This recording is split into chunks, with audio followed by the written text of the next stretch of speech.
नमस्कार, पोटोबामध्ये तुमच्या सगळ्यांचं स्वागत आहे। आत्ता करणार आहे वर्षाहून जास्त काळ टिकणाऱ्या खपली गव्हाच्या कुरडया। खरं तर याला मी अवकाळीत सापडलेल्या खपली गव्हाच्या कुरडया असं म्हणेन, कारण गेले 2 महिने झालं रोज गव्हाच्या कुरडया करायच्या ठरवत होते आणि वातावरणामुळे हे पुढे चाललं होतं। उन्हाळ्याचे दिवस असून सुद्धा पावसाळ्यासारखं वातावरण झालं होतं। आभाळ भरून यायचं आणि अवकाळी पाऊस पडायचा, यासाठी कुरडया करायचं राहून जात होतं। आज वातावरणात थोडी उष्णता निर्माण झाली म्हणून गहू धुतला आणि भिजत घातला। गहू पहिल्या दिवशी चांगला भिजला, दुसऱ्या दिवशी वर फुलून आला आणि नंतर परत अवकाळीमुळे ढग भरून आले। असं असलं तरी गव्हाचा चीक चांगला निघाला, शिजला चांगला आणि कुरडया करताना प्रत्येक तार अगदी सुटसुटीत झाली।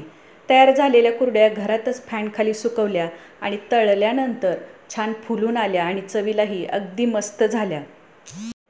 फक्त यात एकच झालं की कुरड्याचा रंग अगदी पांढरा शुभ्र न होता थोडासा क्रीम कलरचा झाला। तर सुरू करूया स्टेप बाय स्टेप गव्हाच्या कुरडया करण्याची प्रोसेस। आणि यासाठी सर्वात आधी एका पातेल्यात 1 किलो खपली गहू घ्यायचा। 2 ते 3 वेळा पाण्याने स्वच्छ चोळून धुवून सगळं पाणी काढून टाकायचं आणि यात आता दुसरं पाणी ओतून वरती झाकण ठेवायचं।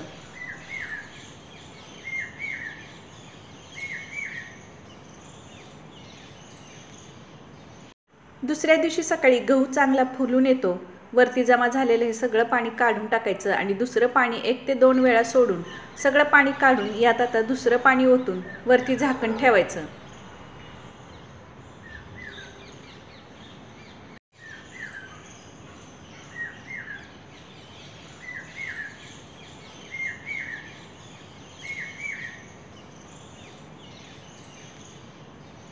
तिसऱ्या दिवशी आणि चौथ्या दिवशी सुद्धा गव्हातलं फक्त पाणी काढून टाकायचं आणि दुसरं पाणी ओतायचं। गहू भिजायला कधी 3 दिवस लागतात तर कधी 4 दिवस लागतात। 3 दिवस गहू भिजल्यानंतर चौथ्या दिवशी सकाळी एकदा गहू चेक करून बघायचा। जर का चांगला मऊ भिजला असेल तर त्या दिवशी गव्हाचा चीक काढायचा, नसेल तर पाणी ओतून गहू चौथ्या दिवशी भिजत ठेवायचा।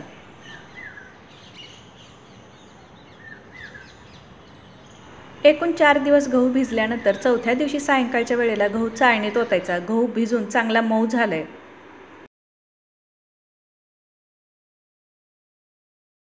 थोडा वेळ गहू नितळला की आता याचा चीक काढायचा आणि यासाठी मिक्सरच्या भांड्याला आधी आतून तेल लावायचं, वरून मीठ टाकायचं। हे असं केलं की गव्हाचा चीक मिक्सरच्या भांड्याला चिकटून राहत नाही। आता यात थोडा गहू घ्यायचा आणि गहू वाटला जाईल एवढं पाणी ओतून मिक्सरला फिरवायचा। एका पातेल्यावर चाळणी ठेवायची आणि यात वाटलेला गहू ओतायचा। शिल्लक राहिलेला गहू सुद्धा मिक्सरच्या भांड्यात वाटून चाळणीत ओतायचा।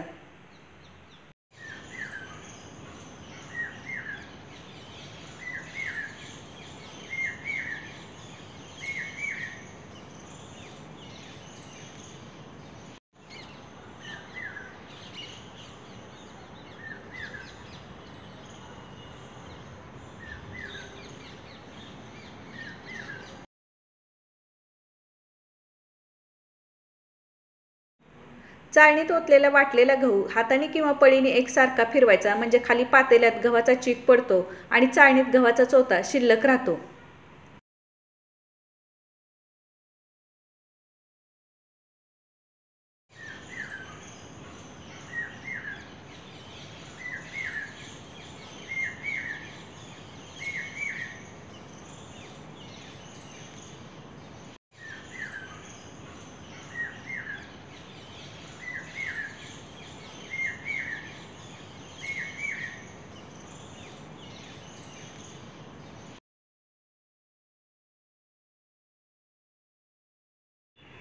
आता चाळणीत शिल्लक राहिलेला चोथा हाताने पिळून घ्यायचा आणि याआधी हाताला तेल लावायचं। हाताला तेल लावलं की चोथा हाताला चिकटून राहत नाही। आता चोथा घट्ट पिळायचा, म्हणजे यात असलेला चीक बाजूला होतो।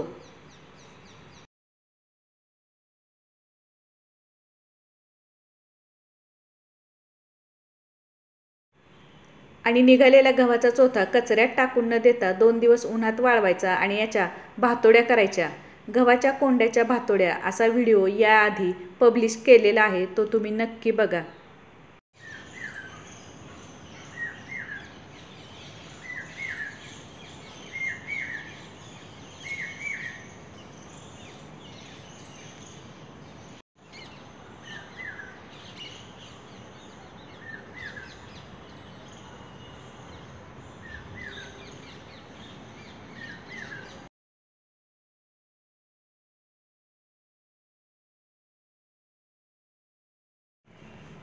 आता पातेल्यात जमा झालेला चीक 2 ते 3 वेळा कपड्यातून गाळून घ्यायचा आणि यासाठी पातेल्यावर एक चाळणी ठेवायची, यात सुती कापड घालायचं आणि थोडा थोडा चीक घालून गाळून घ्यायचा।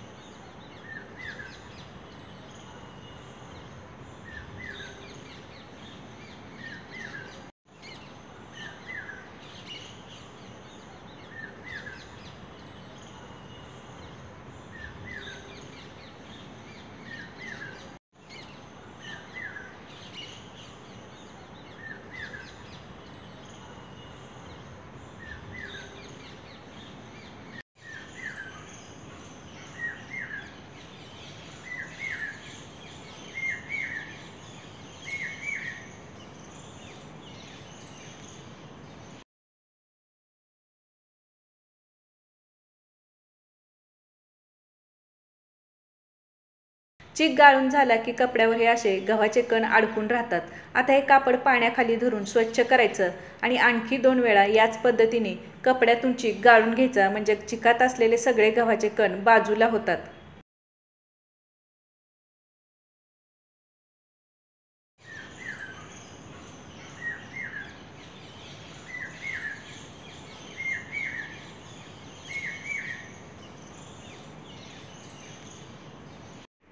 दोन ते 3 वेळा कपड्यातून चीक गाळून झाल्यानंतर पातेल्यात जमा झालेल्या चिकात 1 ते 1.5 लिटर पाणी ओतायचं। तुरटीचा खडा 2 ते 3 वेळा गोल फिरवायचा आणि पातेलं झाकून रात्रभर बाजूला ठेवायचं।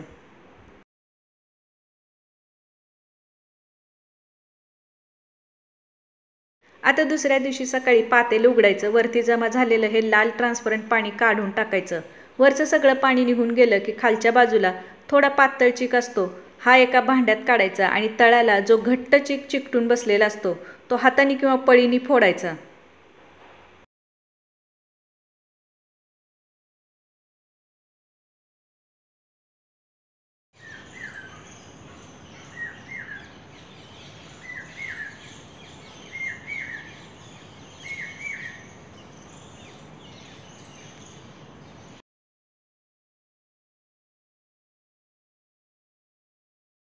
दोन्ही भांड्यातील चीक एकत्र करून मिक्स करायचा आणि चीक चांगला मिक्स झाला की आता हा भांड्याने मोजून एका पातेल्यात ओतायचा। आता इथे 1 किलो खपली गव्हाला जवळजवळ 1200 ml म्हणजेच 1 लिटर आणि 200 ml चीक निघतो आणि या प्रमाणात कमीत कमी 40 आणि जास्तीत जास्त 50 ते 55 कुरडया होऊ शकतात। चिकाचं जे प्रमाण आहे हे गहू किती जुना किंवा भरलेला आहे यानुसार कमी किंवा जास्त होऊ शकतं। याचप्रमाणे कुरडयाची संख्यासुद्धा कुरडईची तार किती जाड किंवा बारीक आहे यानुसार कमी किंवा जास्त होऊ शकते।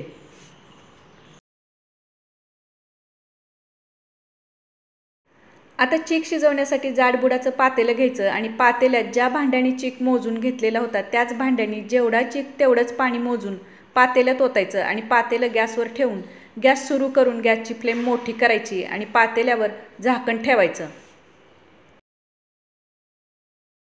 कधी कधी चीक शिजवण्यासाठी जास्तीचं पाणी लागू शकतं आणि यासाठी एका लहान पातेल्यात पाणी घेऊन दुसऱ्या बर्नरवर उकळायला ठेवायचं।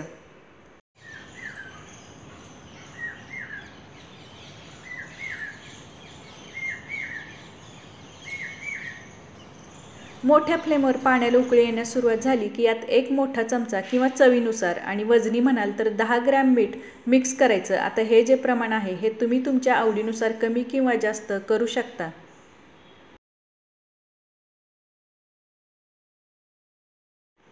आता गॅसची फ्लेम बंद करायची आणि मोजून ठेवलेला चीक एक धार करून पाण्यात सोडायचा आणि पळीने एकसारखं गरगटायचं।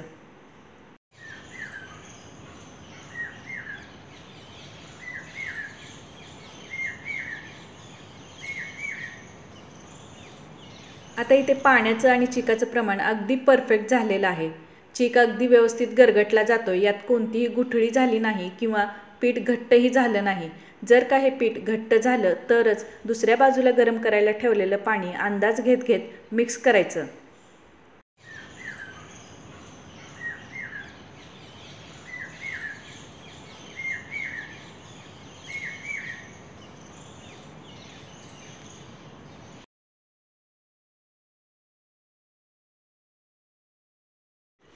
पीठ गरगटत असताना जवळच एक साध्या पाण्याचं भांडं ठेवायचं. पीठ गरगटून झालं की हात पाण्यात बुडवून पळीला लागलेलं पीठ पातेल्यातील पिठात मिक्स करायचं.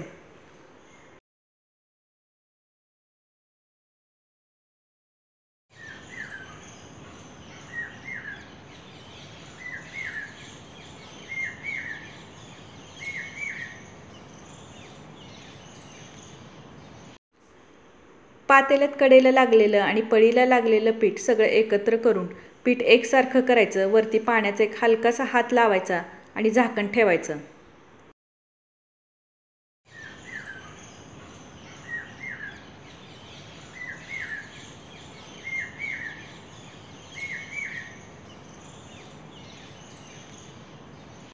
मंद आचेवर चीक शिजत असताना मधून मधून झाकण उघडून पीठ एकसारखं गरगटायचं, म्हणजे हे तळाला चिकटत नाही आणि चीक एकसारखा शिजतो.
मंद आचेवर 2 ते 3 वाफा आल्यावर आणि वेळेवर म्हणाल तर 20 ते 25 मिनिटात कुरडईचं पीठ अगदी व्यवस्थित शिजतं.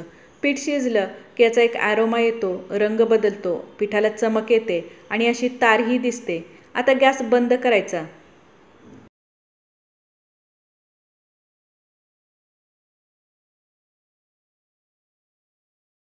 आता कुरडया करण्यासाठी सोऱ्या घ्यायचा आणि यात लहान किंवा मध्यम आकाराचे होल असणारी जाळी टाकून सोऱ्या पिठाने भरून याची कुरडई घालायची. आणि कुरड्या घालत असताना या घरातच सावलीत एखाद्या ताटात किंवा पाटावर घालू शकता किंवा डायरेक्ट उन्हात सुती कापडावर किंवा प्लास्टिक पेपरवरही घालू शकता.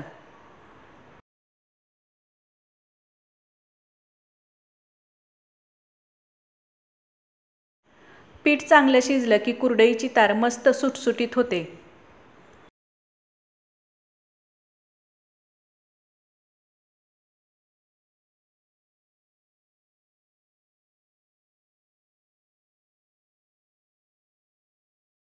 आता तयार झालेल्या कुरडया उन्हात प्लास्टिकच्या पेपरवर किंवा जाड सुती कापडावर घालायच्या.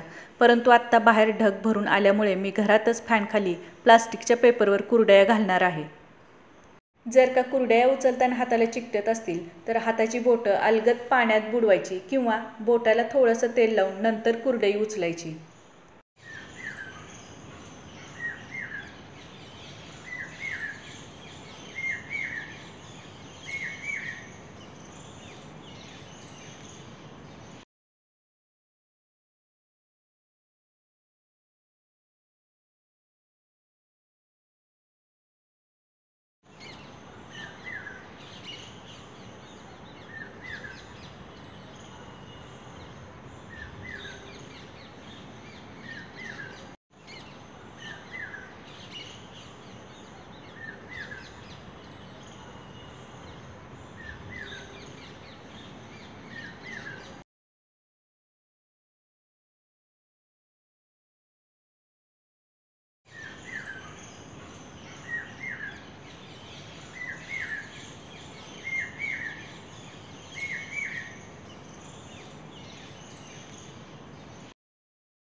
सगळ्या कुरडया अगदी व्यवस्थित करून झालेल्या आहेत।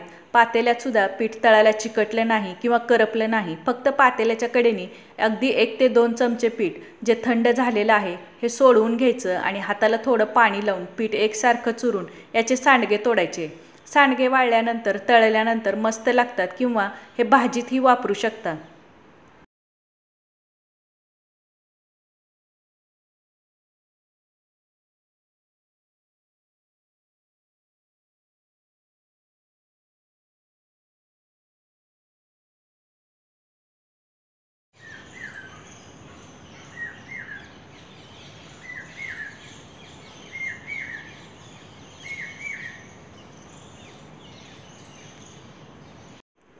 घरातच 1 दिवस आणि 1 रात्र कुरडया वाळवल्यानंतर दुसऱ्या दिवशी सकाळी कुरडईची खालची बाजू वर करून वाळवून घ्यायच्या। यानंतर पुढचे 2 ते 3 दिवस कडकडीत उन्हात कुरडया वाळवायच्या, म्हणजे वर्षभर अगदी या व्यवस्थित राहतात, याला बुरशी लागत नाही।